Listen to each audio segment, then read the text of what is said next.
વિસાવદરની ચૂંટણીમાં ત્રણેય પક્ષના જે ઉમેદવાર છે એ તૈયારી કરી રહ્યા છે। મોટાભાગના ગામોમાં જઈને લોકો સાથે એમની સમસ્યા જાણવાનો પ્રયાસ કરી રહ્યા છે। પણ વિસાવદરની ચૂંટણીનું કોઈ કેન્દ્ર હોય તો એ ખેડૂતો છે। ખેડૂતો ત્યાં મોટાભાગની વોટ બેંક છે। ત્યાં જાતિગત સમીકરણ કરતાં પણ વધારે ખેડૂતોની સમસ્યા કોણ સાંભળે છે, ખેડૂતોને મદદ કોણ કરે છે, એવા નેતાઓને જીતાડવામાં આવતા હોય છે। ખેડૂતો એમના પર વિશ્વાસ કરતા હોય છે। અત્યાર સુધી વિસાવદરની જનતાએ જેના પર વિશ્વાસ કર્યો એ લોકોએ એમને ધોકો આપી અને પછી એ ભારતીય જનતા પાર્ટીમાં જતા રહ્યા। અત્યાર સુધીની પેટર્ન જોઈએ તો વિસાવદરની જનતા એટલી હોશિયાર છે કે આજ સુધી એમણે સત્તાની સામે જ એટલે કે કેન્દ્રમાં કોની સરકાર છે કે પછી ગુજરાતમાં કોની સરકાર છે ધ્યાનમાં ન રાખી અને વિસાવદરમાં કયા નેતા છે, કયા ત્યાંના નેતા છે એ ધ્યાનમાં રાખી અને વોટ આપ્યા છે। એટલે મોટા ભાગે છેલ્લે આમ આદમી પાર્ટી ત્યાં જીત્યું, એની પહેલાં કોંગ્રેસ, અને હવે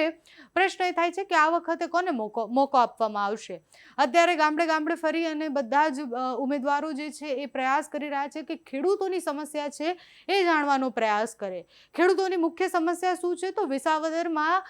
ખેડૂતોના નામ પર બેંકમાંથી લોનો લઈ લેવામાં આવી। ખેડૂતોને ખબર પણ નથી, એમના નામ પર લોનો લેવાઈ ગઈ અને પછી ખેડૂત પાસે પૈસા ન હોવાને કારણે એમને જીવ ટૂંકાવવાના વારા આવ્યા અને આ મુખ્ય મુદ્દા પર આ વખતે ચૂંટણી લડાવવાની છે। ગઈકાલે ગોપાલ ઇટાલિયા પ્રચાર માટે ગયા। પ્રચાર માટે જ્યારે એ વાંદરવડ ગામમાં ગયા ત્યારે ત્યાં એક ખેડૂત એમની પાસે બેઠા અને એમની પોતાની વેદના જે હૈયા વરાળ હતું એ ઠાલવીને કહ્યું કે એમની સાથે શું થયું છે। એ જ વિષય પર એમણે વિડીયો પણ બનાવ્યો છે, પણ આજે પોસ્ટ કરી છે એમાં કિરીટ પટેલ સામે બહુ જ બધા સવાલ એમને કર્યા છે। પોસ્ટમાં ગોપાલ ઇટાલિયાએ લખ્યું કે ભાજપના ઉમેદવાર અને જૂનાગઢ જિલ્લા સહકારી બેંકના ચેરમેન કિરીટ પટેલ શું જવાબ આપશે? 20 વર્ષ પહેલા મૃત્યુ પામેલા લોકોના નામે લોન લીધી, જેમના ખાતે જમીન નથી એમના નામે લોન લીધી, જેમની પાસે સાવ ટૂંકી જમીન છે એના નામે લાખોની લોન લીધી, જે વ્યક્તિનું બેંકમાં ખાતું જ નથી એમના નામે લોન લીધી। ભેસાણ, વિસાવદર, વંથલી, માણાવદર, કેશોદ, મળિયા, માંગરોળ, તાલાલા, ગીર ગઢડા, પોરબંદર સહિતના વિસ્તારોમાં અનેક ગામડાઓમાં અંદાજે 100 થી 200 કરોડનું લોન કૌભાંડ જૂનાગઢ જિલ્લા સહકારી બેંક દ્વારા કરવામાં આવેલ છે અને ખેડૂતે જીવ ટૂંકાવવાનો વારો આવ્યો। ભાજપના ઉમેદવાર કિરીટ પટેલ જવાબ આપે કે આના દોષિત કોણ છે। એટલે એમણે કિરીટ પટેલને સવાલ કર્યા છે કે જ્યારે 100 થી 200 કરોડનું આટલું મોટું કૌભાંડ લોનના નામે થયું હોય, ખેડૂતોને છેતરવાની વાત હોય, ખેડૂતોના નામે લોન લેવાઈ હોય અને એ જે ખેડૂતે વેદના કહી એ તમે પણ સાંભળશો તો તમને લાગશે કે આપણે જેને જગતનો તાત કહીએ છીએ, આપણે એવું કહીએ છીએ કે ખેડૂતને તો શું છે, એને તો આ સિઝન કરી, આ સિઝન 2 સિઝન કરી અને પછી એને લહેર છે, પણ ખેડૂતને ક્યારેય લહેર હોતા નથી। એ મોટા ભાગે કાં તો કુદરતની જે થતું હોય છે એના કારણે પરેશાન હોય છે, એટલે કુદરતી આફતના કારણે પરેશાન હોય છે। ઘણી બધી વાર એ અનેક વાર પડતા હોય છે અને રોજ ઊભા થઈ અને ખેતી કરતા હોય છે, જેના કારણે આપણા ઘરે ધાન પહોંચતા હોય છે। એ ખેડૂતોની સમસ્યા જો લખવા બેસીએ તો 365 દિવસ રોજ એક સમસ્યા લખીએ તો પણ ઓછા પડે। વિસાવદરના ખેડૂતો ખૂબ ભોળા છે, વિસાવદરના ખેડૂતો આમ ખૂબ સમજદાર કહી શકાય, કારણ કે પોતાનો મત એમ વેડફતા નથી, એ મત આપતા પહેલાં ઘણું બધું વિચારે છે। આ વખતે ગોપાલ ઇટાલિયા જ્યાં પણ ગયા છે ત્યાંથી ખેડૂતોની સમસ્યાઓ બહાર આવી છે। જ્યારે ગોપાલ ઇટાલિયા ગામમાં ગયા ત્યારે ખેડૂતો એમની હૈયા વરાળ કાઢતા જે કહ્યું છે તે સાંભળો।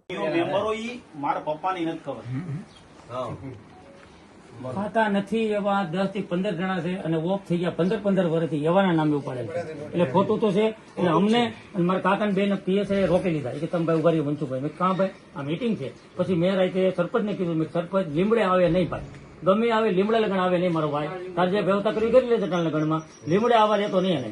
નકર અહીંયા બાઇક છે બધા। એટલે પીએસઆઈ અમને જ પ્રભાર કેસઅપ કરી લીધા કે તમે આવો મનસુખભાઈ। મેં કેમ ભાઈ આ જાહેર અને એના ઘેરે મીટિંગ રખાતી નથી, તો મીટિંગ ઘેરે જ રખાતી નથી તો બહાર કાઢો એમ, તો ઓલો તો આવ્યો જ નહીં। એની વયું જો ગોરપરા આ બધા હરી હરીને જવા મિલા એક પછી એક બધા રાયતા પ્રોફર મારી અહીંયા નો કઈ થવું જોઈએ, આવા તો નહીં। ભૂપતભાઈ આવ્યા હતા, થોડીક વાર ભાષણ કરી નીકળી ગયા, એક બધા ટૂંકમાં જવાનું ચાલુ કરી દીધું, એને ખબર પડી ગઈ। અંદર 30 જણા હતા અને બહાર 150 જણા હતા, સમજ્યા? એટલે ધીમે ધીમે કરીને એક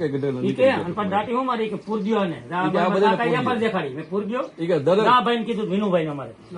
અંદર નાખી દો, નાખી દો સાહેબ, નાખી દો, આગળ છોડાવું અડધી કલાક નો થાય એ પર દેખાડીને ટાઢું પડી ગયું સાહેબ મેં કીધું આમ છે સાહેબ એટલે અમને બળતરા બોલાવે મેં કીધું તમે એમ તો અંદર નાખી દો અમે રસ્તા પછી હું જોવા ગયો મને કહા 5 જણા શું કરે ભાઈ અમે થોડા ન્યુસન્સ ફેલાવા આવ્યા છીએ અમે તો પોતાના ગામમાં તો ગમે એટલા માણસ યાને કાઢો અહીંથી કાઢો મેં હું ન્યુસન્સ ફેલાવા નથી આવ્યો આ તો તમે ભાઈને લઈ ગયા એટલે હું જોઉં છું હું તમે કરો છો હું કાર્યવાહી છે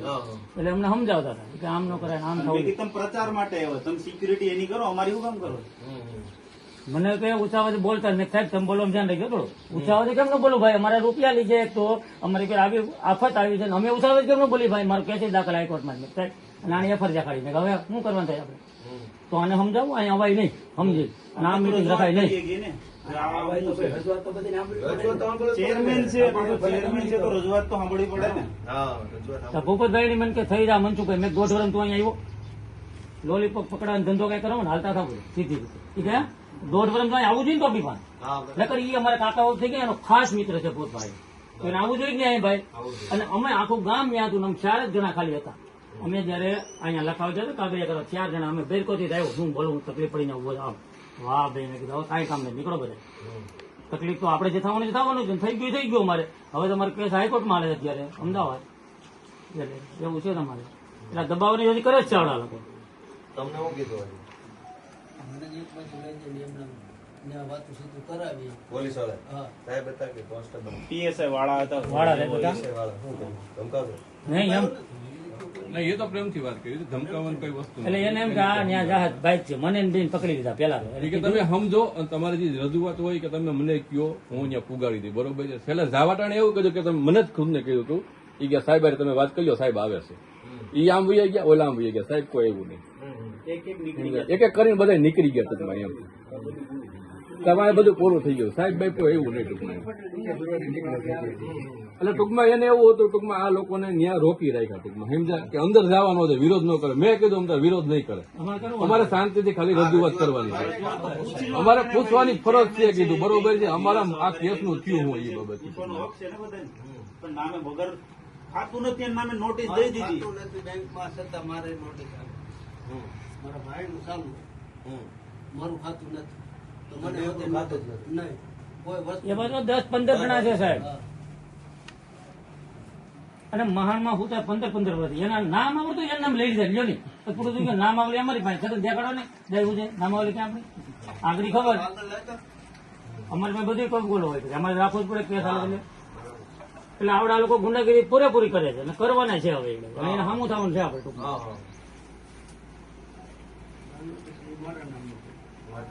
તમારે ખાતું જ નથી અમારું ખાતું જ નથી બરાબર અને તમારે 1 લાખ ને 60,000 મારો ભાઈ તમારો ભાઈ 5 લાખ જે સુસાઇડ કરી લીધી ખબર આ નોટિસ આવી એમાં આઘાત લાગી ગયો હા શું અને એને ખાતાની ઉમરાળીની કાઢી છે ઉમરાળી ખાત ખેતર બોલો માણસ હતો મને પણ સમાજ એક વખત વખાણ કર્યા તો અભિમાન તમારું આ વિષય પર શું માનવું છે અમને કમેન્ટ્સમાં જણાવજો તમે જો વિસાવદરની આસપાસ રહો છો તો અમને કહેજો કે વિસાવદરમાં કોનો માહોલ જામ્યો છે કયા ઉમેદવાર મજબૂત દેખાય છે અત્યારે આ વિડીયોમાં બસ આટલું જ જો તમે અમને યુટ્યુબ પર જોઈ રહ્યા હોય તો સબસ્ક્રાઇબ કરજો ફેસબુક પર જોઈ રહ્યા હોય તો ફોલો કરજો અમારા આ વિડીયોને લાઇક અને શેર કરજો